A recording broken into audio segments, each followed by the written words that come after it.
All right, guys, turn to Luke chapter 9. Okay. So the title of our lesson tonight is No Backup Plan.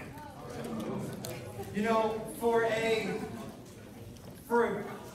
tree, right, because our theme is rooted, for a tree doesn't really have a backup plan. You know what I'm saying?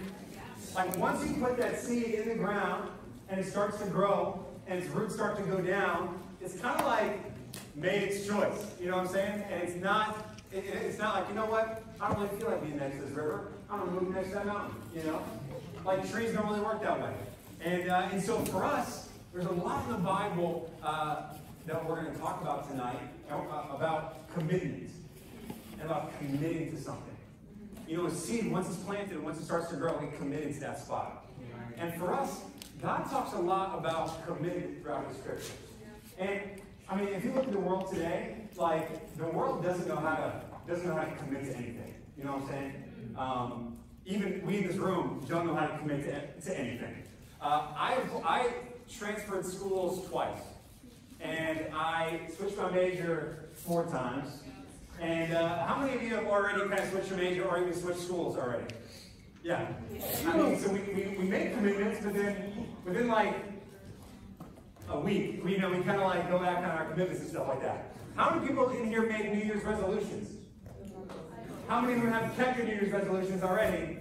Impressive, you know, but like, so many of us, right, if you ask most of the world, what percentage, right, kind of made that commitment in the beginning of the year, and now they're like, you know, now it's like, that was, 2 years ago, they made that commitment, basically. You look at, like, a lot of the world today, you look at, like, professional sports right now, and how it's players now, there's no loyalty anymore. People just switch teams whenever they feel like it, and they're like, hey, I'm not winning here, it's a little comfy. It's like getting, like, uncomfortable here, and I have to work harder, so I'm going to go over here where it's easier. Or you think about businesses and people that like don't want to work hard jobs anymore, so they commit to one job and it's like 16 other jobs they didn't like the one that they were in. Look at the world, right? We don't like commitments, you know? I remember making commitments many times in my life that, okay, I'm going to start waking up early. That happens for about a day, and then the next day I'm tired. And so, I don't do it, my wife can attest to that, how many times that person's food, like, who else like that here? Like, just the commitments, and stuff. So a lot of us, right, we make these commitments, and it's like, you guys know Cody Porter. I was talking to him about it today. He's speaking up in Kennesaw tonight, and what he is notorious for, what Cody is notorious for, is starting fad diets that he forgets about 3 days later. Okay, and so like he came to me maybe 2 weeks ago and said, Nick, I made a decision. Every day, I'm going to start running on the elliptical for 20 minutes. And I was like, so for how long are you going to do that for? He's like, for my life.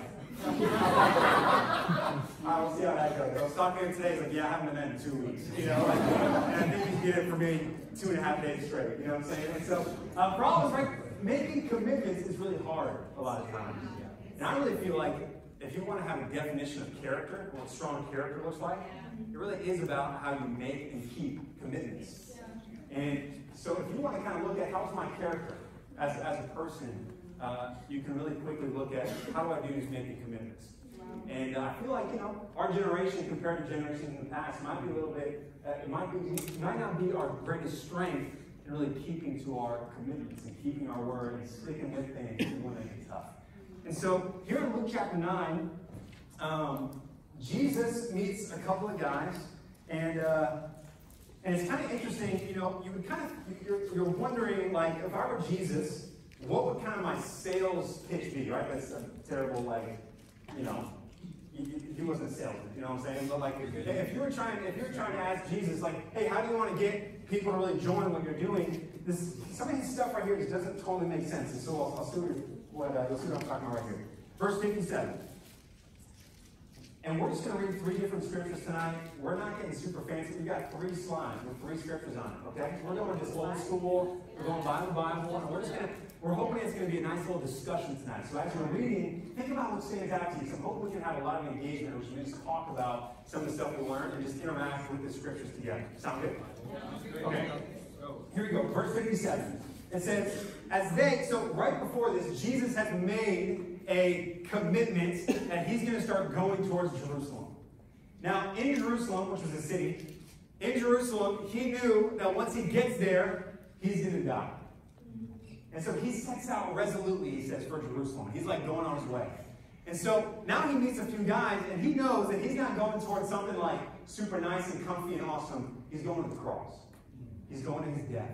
And I think he has that in his mind as he's walking along the road, right? So it says, as they were walking along the road, a man said to him, I will follow you wherever you go. That's kind of that's pretty awesome, that guy, you know. Come up to Jesus, I bet you'd be fired up for your Jesus. Like, dude, sweet, let's go, let's ride. So listen what Jesus says. He says, Jesus replied, foxes have dens and birds have nests, but the Son of Man has no place to lay his head. Okay, so what do you guys think Jesus is saying right there? Why don't we get some hands? Let's talk about it, Gabe. I think he's saying, like, if you follow me, like, there is no comfort. Like, it's not going to be with what you know. It's going to be something far apart from what you know. You just, like, follow me. Like, it's not going to be this thing. It's going to be all right. It's going to be nice for you to go. It's going to be nice for you to comfort. Yeah, totally. Anybody else kind of have something to add? None? Yeah, I think, like, something as basic as, like, having a home base to go back to. Like, he's like, I don't even have that. And that's, like, that's kind of what you're getting into when you follow me. That, like, there's, I don't know. That's what I'm saying. Right. Yeah, Mike. And no level of security. Yep. It's like, I don't have anything to, like, continue to hold on to, like, oh, if this doesn't work out, I'm just going to just go back to bed. It's like, you leave your house every day, and then go out to work, all that stuff, and you have a place to come back to sleep, or to sleep. So it's like, but that's like a level of security. Like, okay, after going out all day, I know I have a place, I have a bed to come home to sleep on. That's like a level of security. He's really saying that, hey, if you're following me, there is no level of security. You're going out here, and that's it. Right, what an interesting thing for Jesus to say.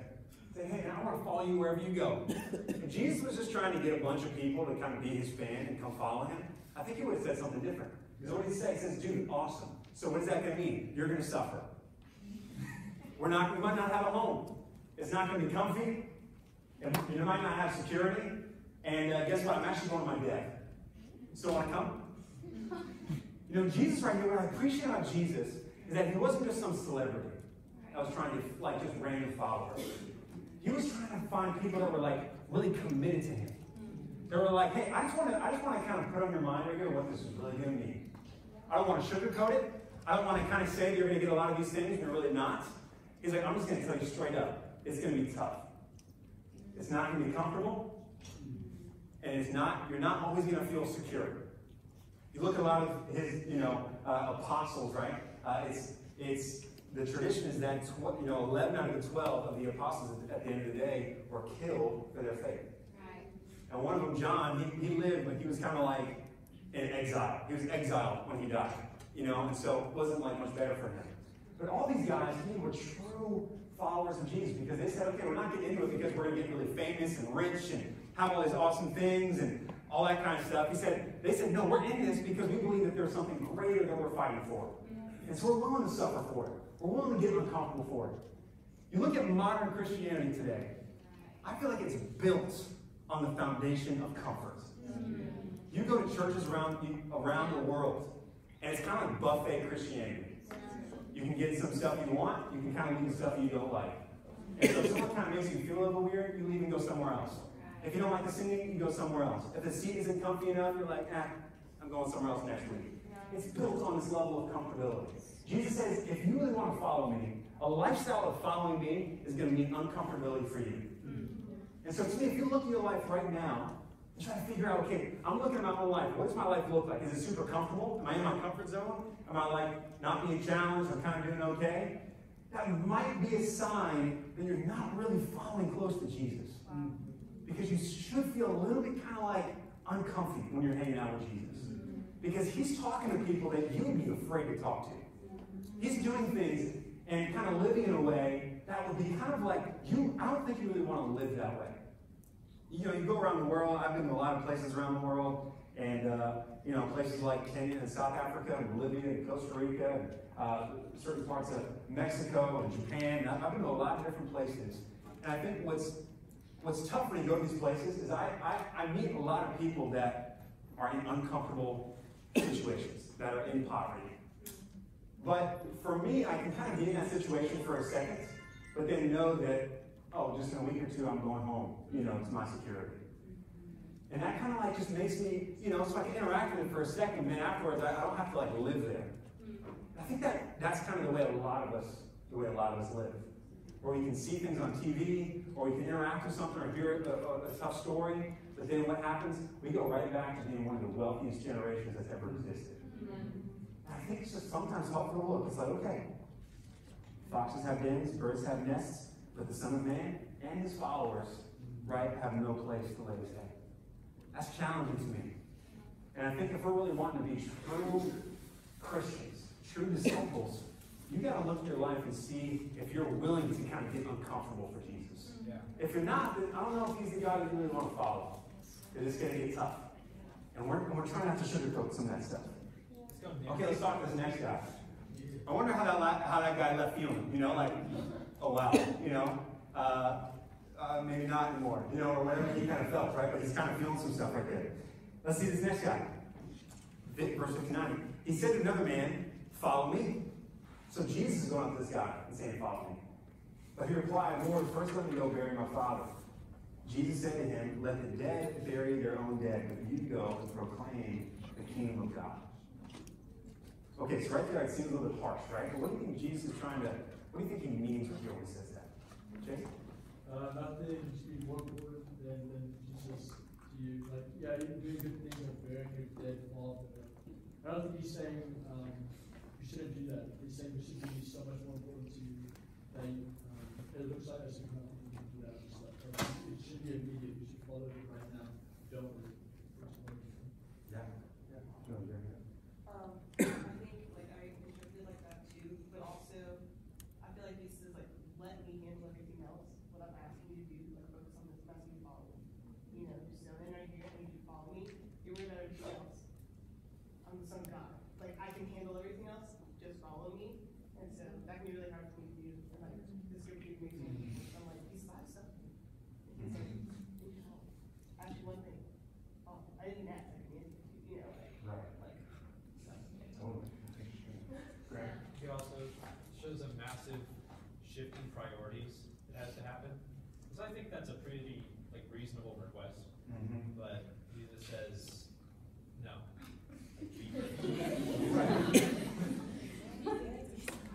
Yeah, and so I don't think, right, Jesus is cruel, right? So he's not like, dude, your dad's dead.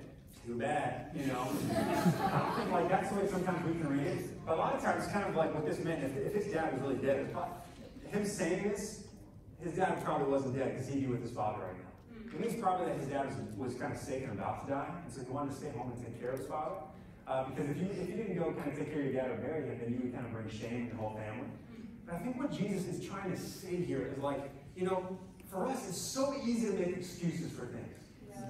And there's something about the kingdom of God that requires urgency. It's not that just be like, yeah, man, whenever you kind of figure out all your stuff, then come follow me. I think Jesus is trying to kind of get at the point of no.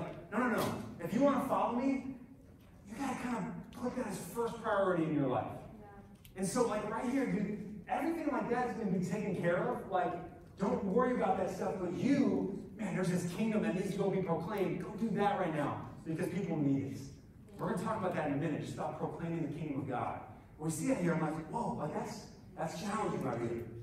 Is that how it looks in your life? Where if there's a video camera on your life, is it obvious that Jesus and his kingdom is the first priority in your life? More above school, more above kind of your, you on social media and on the internet? Is it more important than even your friendships, or your different hobbies? Jesus has got to be so much more important than everything else. Because when he's the top, everything else kind of falls into place. But the minute you kind of take that away, everything else is kind of jumbled and it's hard to make sense of anything. So he's like, hey, I think he's just making a really good point here. Okay, let's go to the next guy. So still another said, I will follow you, Lord, but first let me go back and say goodbye to my family. Jesus replied, no one who puts a hand to the plow and looks back is fit for service in the kingdom of God. Okay, so what do you think Jesus is trying to say right here? Yeah, Chris. I think for me, looking at it, it's like modern day, like people who say like they want to follow God, but want to go back to the old ways in a way. Like, let me have this final drink, or let me go party with my guys, and then tomorrow, okay, I'll give my life to God. And it's like, no, don't live your old ways. Like, repent and live the new life. You know. That's great. Thanks for sharing that. What else happened? Yeah. I would also say, like, he's just trying to say, like, trust God and just, like, follow him and just follow, like, his words and, like, his plans. Yeah, totally. Yes. I think like even like what a plow implies, like you're doing work, and like you have to be focused on that. And if you're like looking back, then you're probably gonna mess up whatever you're applying. And so like the kingdom of God requires you to focus on that without being distracted by the past. Or you ever try to like cut something with scissors and try to do it in a straight line? It like takes so much focus. You know what I'm saying? Like when I'm cutting gift wrap or something like that, you know, I feel like I'm back 6 years old. And I'm like just looking at it as closely as possible. Because the minute you look over here, you start like, you know, kind of going this way. And I wonder if that's a little bit of what Jesus is kind of getting at right there. Kind of like what he's saying. He's like, hey, stay focused. The minute you kind of look back, it's just not going to go great for you. Stay focused. Stay connected right here. Derek, you going to say something? Yeah, I think there's a level of like forethought even in it. And that he says like, I will follow you, Lord, but first let me go back and say goodbye to my family. You just came to him and said you were going to follow him. Why didn't you do that in the first place? Like, why are you saying, oh, I'll follow you, but first I got to go do something I should have done ahead of time anyway? Like, you got to, if you're going to say I want to follow God, or you're going to really try to follow God, you need to take a second to think it through and, like, consider what the implication of that is. Yes. Yeah, this is a cool passage because I think Jesus right here is actually giving us a little bit of a wink towards something else that happened in the Old Testament. And so we see a similar passage. Go over to 1 Kings chapter 19. 1 Kings. Some of you guys might need to check the table of contents for this.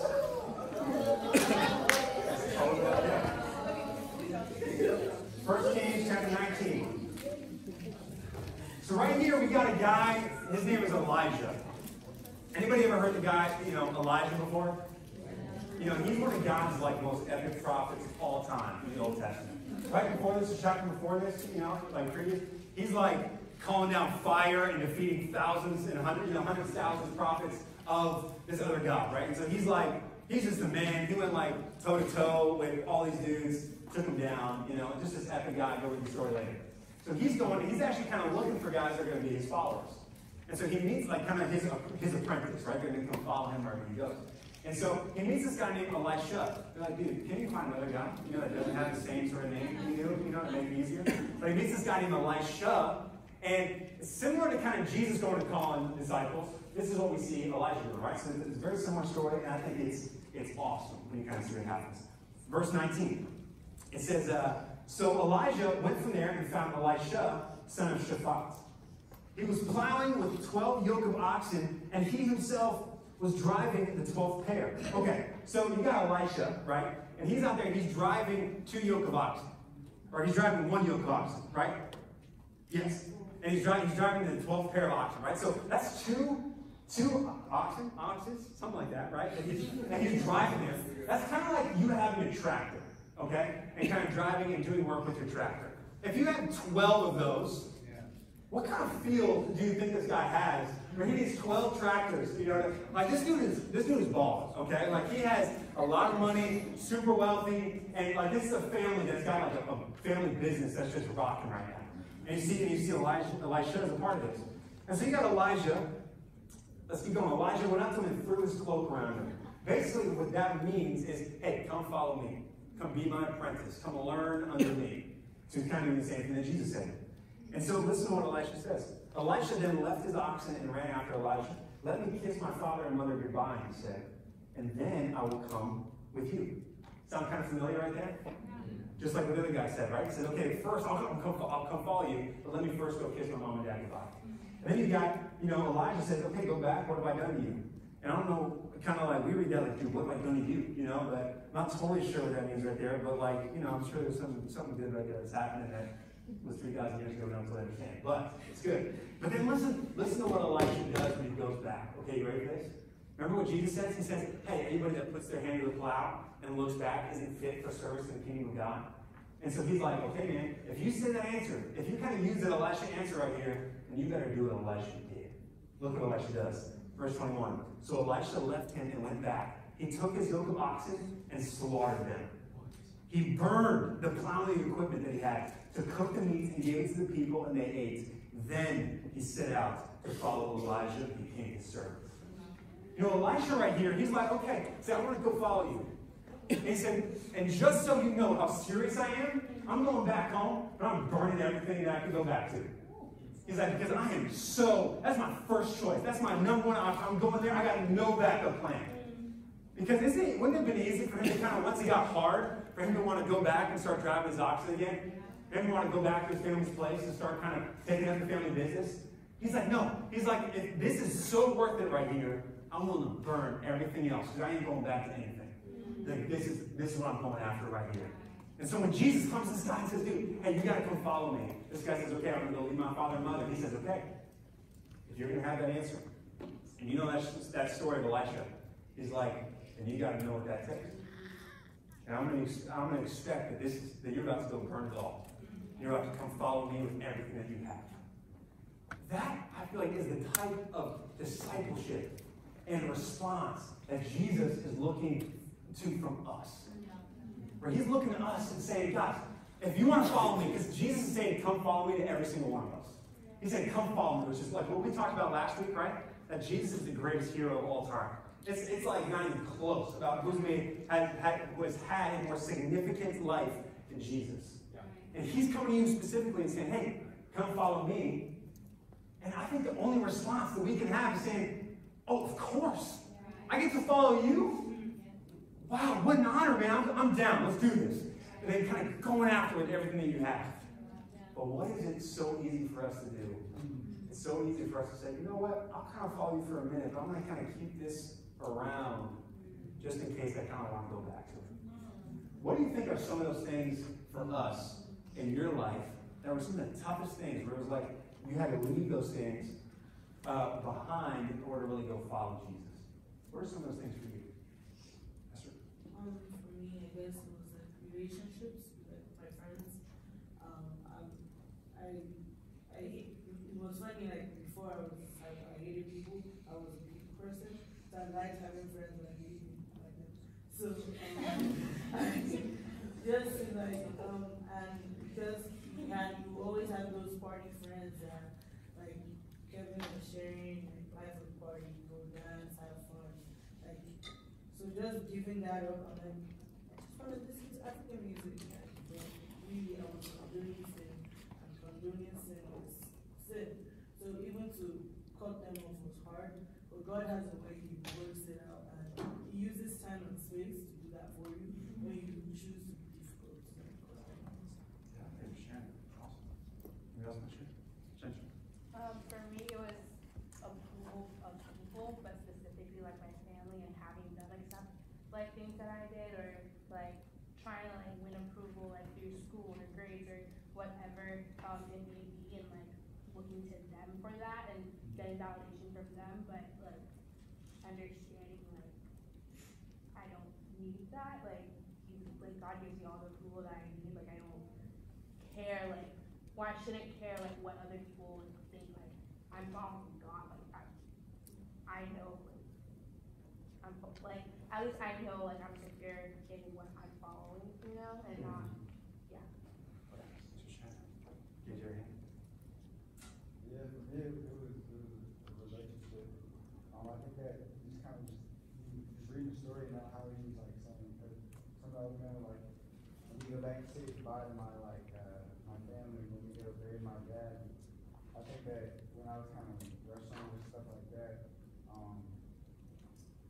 we had a conversation with him. He told me a story about his friend. He was saying like, one night he just asked God, he just prayed to God, he was like, God, I just need you to humble me. And you know, like, man, that's like that's a scary thing, just thinking about like God humbling you. And I remember I prayed that one time just because like I was too scared and too fearful of like stepping out on my own and being like Elisha and slaughtering my oxen and slaughtering and burning the material. So I would just like sort of like, okay, if this is gonna happen, I'm not gonna do it. God's gonna have to pull me out of it. And for like months,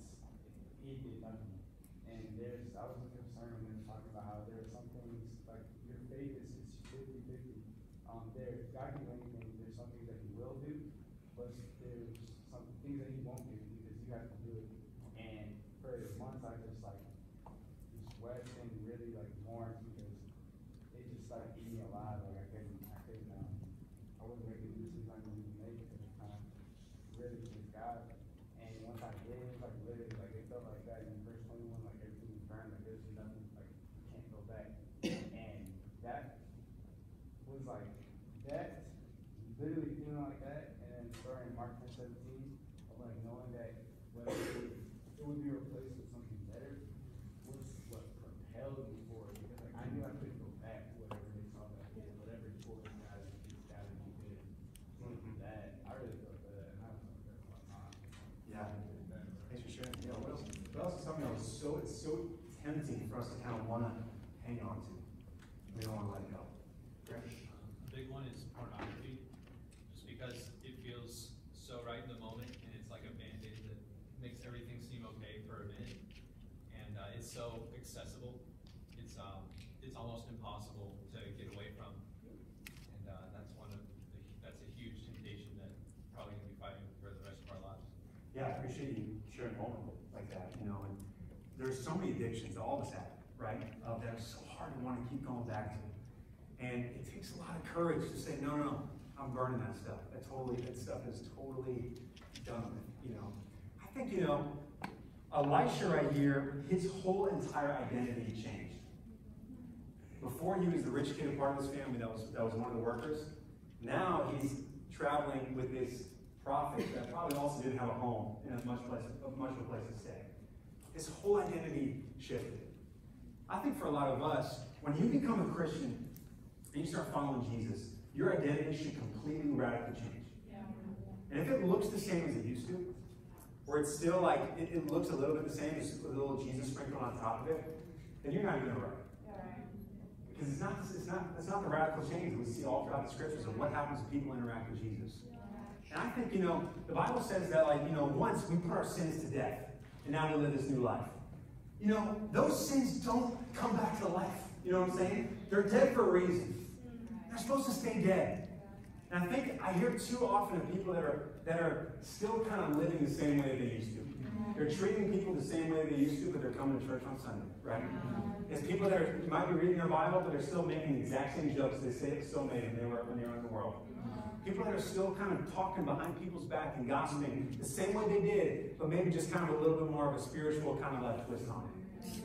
I hear people listening to the same music that they listened to when they were in the world, or watching the exact same movies, or having the exact same hobbies. Or you look at their time looks exactly the same, besides maybe a couple of things different. It doesn't radically look different. They're still as lazy as they used to be when they became a Christian. Now they just kind of say that they're a Christian now. But they really don't have to say, I'm going to go kind of change the world for other people. They still kind of look at people that are outcast the same and say, well, I hope someone kind of helps you out. I think I hear these things all the time in the campus, and I'm like, man, it should look so different.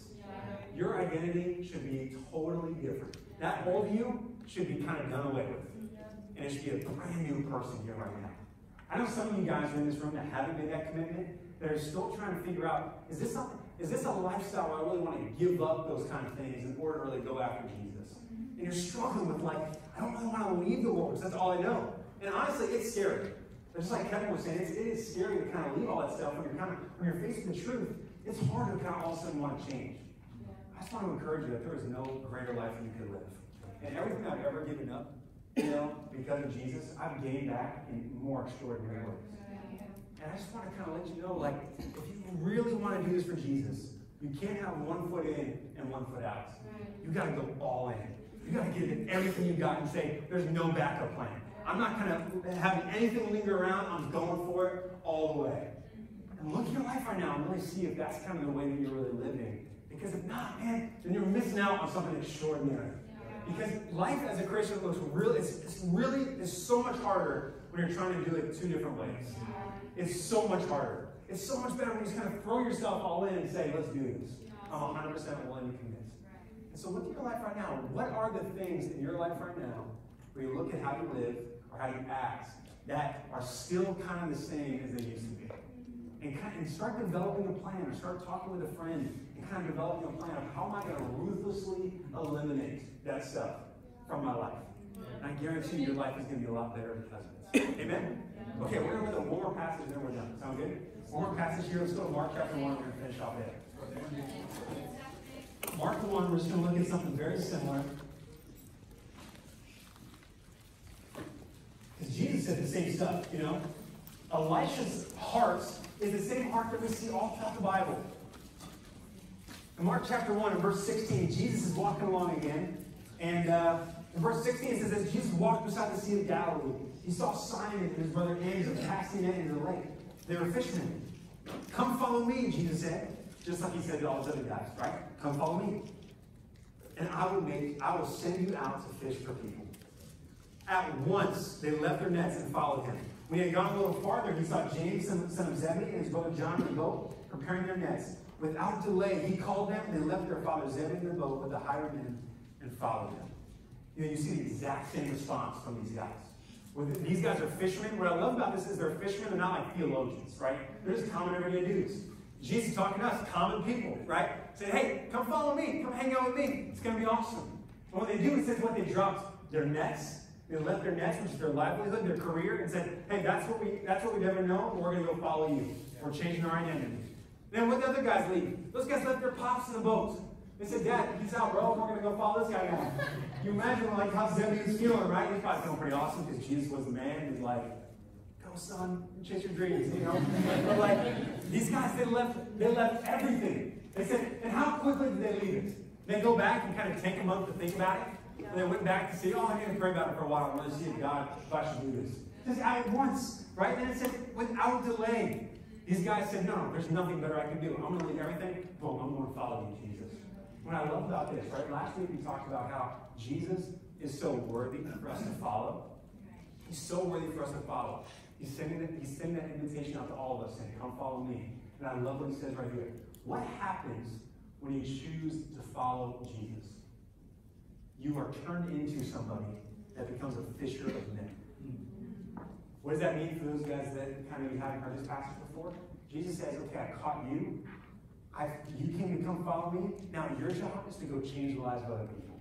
It's to go be significant, like we talked about last week, right? It's not just to kind of have this great, successful life. But now your job, now that you come follow me, let's go out and let's go change the world for other people. Let's go find other people to kind of bring into this family. It should be obvious. According to this passage, if I looked at your life and I wanted to see if you really follow Jesus, what should I see? Is that you are a fisher of men. If you're doing that, then to me it's obvious that you're following Jesus.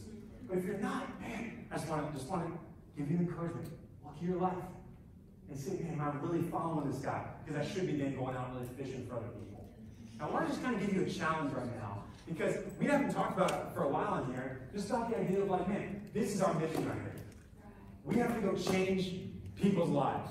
I was listening to some things this morning that were actually, I'm not going to go into them now, but that were actually terrifying me about what goes on in the world that we don't see. It was about something in Nepal, just kind of crazy about some different things, and it just kind of sobered me again of like, wow, like there's a lot of terrible things that go on in the world. Right. And even in my classes next to me in college, or the people that are at the coffee shop next to me, or my neighbors, I'm like, I have to really do everything in my power to go help out these other people, and to go give them the life that I've like been gifted with right here with living for Jesus. And I think we all need to kind of ramp it up a little bit in our desire, in our efforts to go fish for people. In your classes, in your family, as you're walking along the streets, at your job. Like, we need to be people, according to Jesus, if we're really following him, that means we're going to go out and we're going to really try to go help other people get to know him too.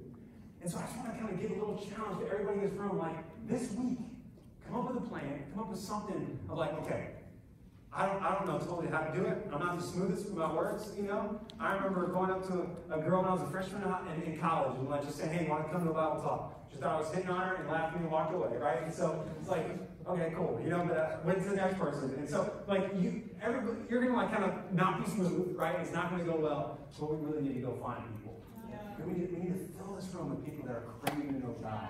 And I think that comes from us being committed. And being planted and being rooted.